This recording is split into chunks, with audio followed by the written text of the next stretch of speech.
Berita heboh pasca kemenangan timnas atas Bahrain. Jawapos.com mengabarkan kontroversi Andri Rusiade, mertua Pratama Arhan usai kemenangan timnas Indonesia atas Bahrain jadi sorotan. Di tengah euforia kemenangan ini, pernyataan mengejutkan datang dari anggota DPR RI sekaligus mertua Pratama Arhan, Andri Rusiade. Lewat unggahan di Instagram pribadi, dia mengucapkan selamat kepada timnas Indonesia dan memuji peran Ketua Umum PSSI Erick Thohir dalam membenahi tim internal. Namun yang menjadi sorotan adalah pernyataan yang menyinggung salah satu pemain yang tengah mengalami cedera. Dalam unggahannya, Andri Rusiade menyatakan bahwa Indonesia tidak membutuhkan pemain yang berpura-pura cedera, padahal hasil MRI menyatakan tidak ada cedera. Dia bahkan menyebutkan bahwa hasil MRI tersebut bisa diperiksa di Rumah Sakit Mitra Keluarga Cibubur. TV1news.com mengabarkan tiba-tiba media Cina ucapkan terima kasih ke timnas Indonesia, sebut skuad Patrick Kluivert sudah bantu. Kenapa media Cina menyampaikan terima kasih untuk timnas Indonesia yang berhasil kalahkan Bahrain? Dengan kemenangan timnas Indonesia ternyata juga berpengaruh pada nasib Cina yang kalah lawan Australia. Sindonews.com mengabarkan aksi heroik dan emosional Hapner disorot saat timnas Indonesia bungkam Bahrain.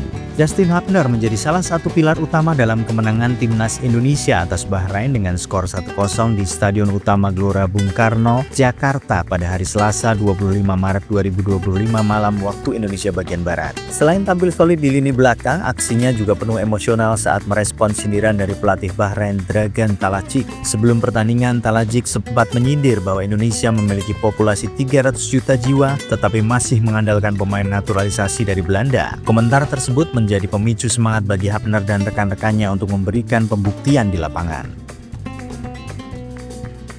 Detik.com mengabarkan Kluivert, Rizky Ridho fantastis. Pelatih timnas Indonesia Patrick Kluivert memuji penampilan Rizky Ridho di laga melawan Bahrain. Bek Persija Jakarta itu dinilai tampil sempurna.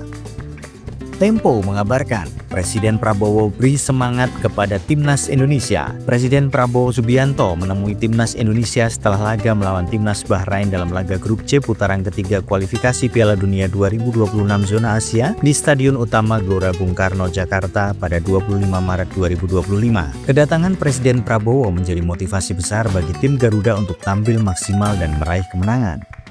CNN Indonesia mengabarkan Ole Romeni, striker yang sudah lama dirindukan timnas Indonesia, sukses mencetak 2 gol di 2 laga awal bersama timnas Indonesia di kualifikasi Piala Dunia 2026. Romeni seolah menjadi perwujudan sosok striker tajam yang dirindukan. Keberhasilan Romeni membobol gawang Bahrain membuat catatannya di awal kiprahnya bersama timnas Indonesia makin mengkilap. Di laga sebelumnya, Romeni bisa membobol gawang Australia. Gol Romeni ke gawang Australia jadi gol hiburan timnas Indonesia yang kalah 1-5 di laga tersebut. Bola.net mengabarkan Joey Pelupessy, pelindung timnas Indonesia. Joey Pelupessy bermain penuh dan punya andil penting saat timnas Indonesia menang 1-0 atas Bahrain. Kontribusinya di lini tengah sangat penting, meski aksi-aksinya mungkin tidak banyak terekam oleh kamera. Berdasar heatmap di situs resmi AFC, daya jelajah Pelupessy tidak begitu luas. Meskipun demikian, dia bermain sangat efektif. Dia membuat garis tengah menjadi rapat dan sulit ditembus.